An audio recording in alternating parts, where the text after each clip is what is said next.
Okay, so please ignore the mess in my garage. I'm in the process of building my ghost grappler, and that's my box of bits that I'm slowly collecting.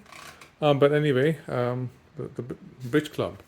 So, yep, you can see it's hanging there nicely on its steady rack, waiting to be written again.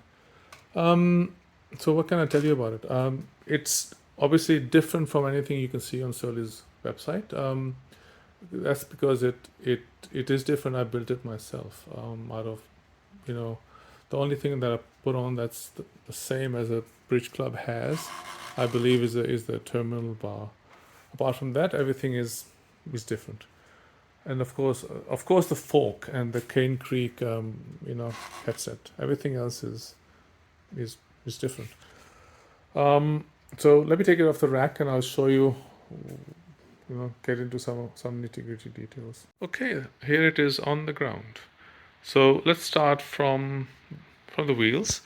I've got Shimano MT500 at the front and a giant XCT rim at the back. The back is 135 millimeter hub spacing. I know it can take up to 141. I think Surly have something called a knot spacing, which means you can basically go between 135 and 141. I can't tell any disadvantage from running a 135 hub. Um, well, so let's see what else. The tires. Oh yeah, tires I think are one of the highlights. They're Rene Hers 55 millimeter tandem ridge. I must mention that these are, if you can't tell, these are 27.5 or 650B wheel sizes. So the tires are really, really great. They grip uh, like nothing I have experienced on a road or not pure mountain bike tire. These are kind of like a semi gravel, like a on the fatter side of gravel tires, but they're gravel tires nevertheless. I wouldn't call them mountain bike tires. I mean, if you want to see a mountain bike tire, would need to see something like a Maxxis. You know, that's a mountain bike tire. Yeah. But anyway, so I love these tires. They're amazing. They're light and they're grippy and they roll really fast. Let's move on. Um, the driveline is a Microshift Advent 9 clutched rear derailleur, 9 speed, 11 to 46 cassette. For me, it's pretty good. Sometimes I'm freewheeling, like if I'm, bombing down a hill at say 40 kilometers an hour.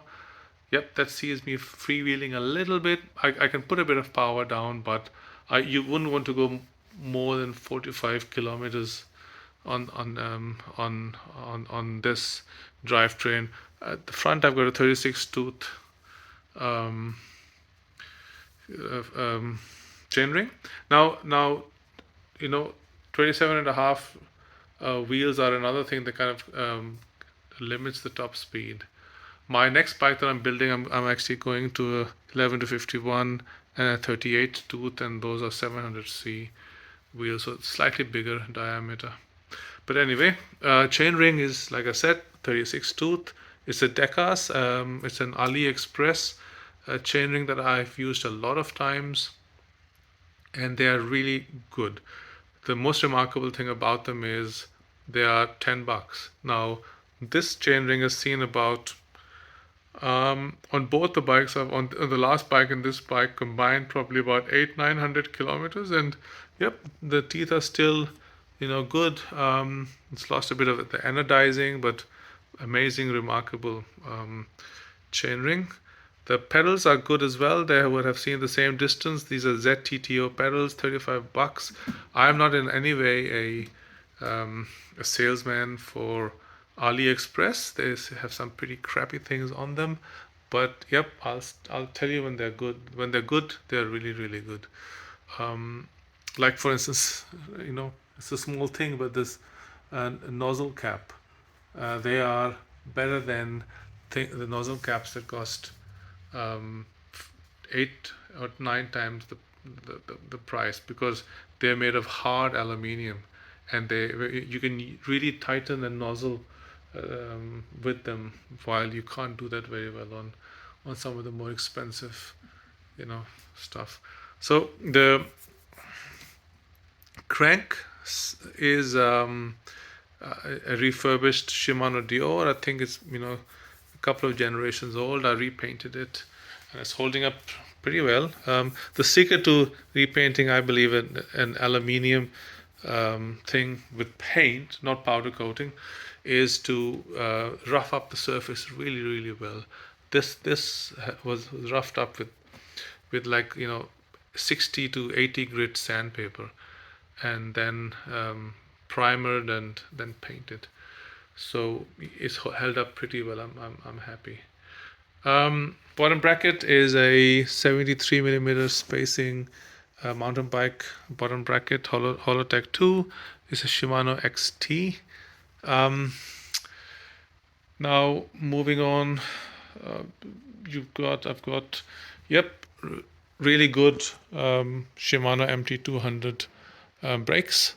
Anybody who tells you that Shimano's entry-level brakes are not good enough is either a mountain biker who bombs down hills at 1,000,000 miles an hour, or they are just snobs.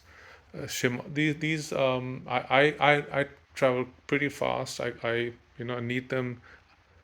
Sometimes I'm doing crazy things on them, and they are pretty good modulation and they stop very, very well. And what else can I say? Nice bell. I love this bell. It kind of goes along with the general theme of the bike: black, yellow, and you can see the theme of the bike, right? I love it. My saddle is a Cell SMP Glider.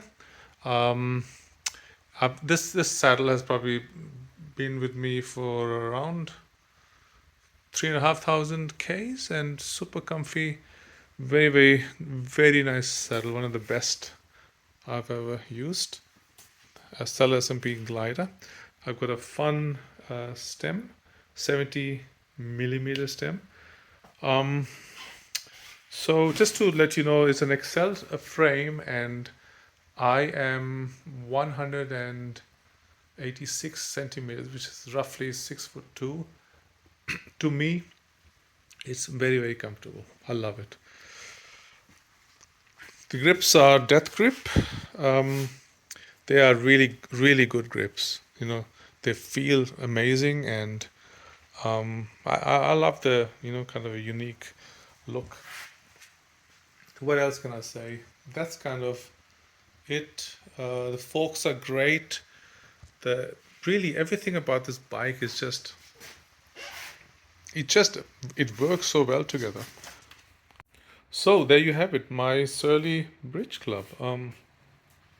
So when I put the bike together, it was around 12 point.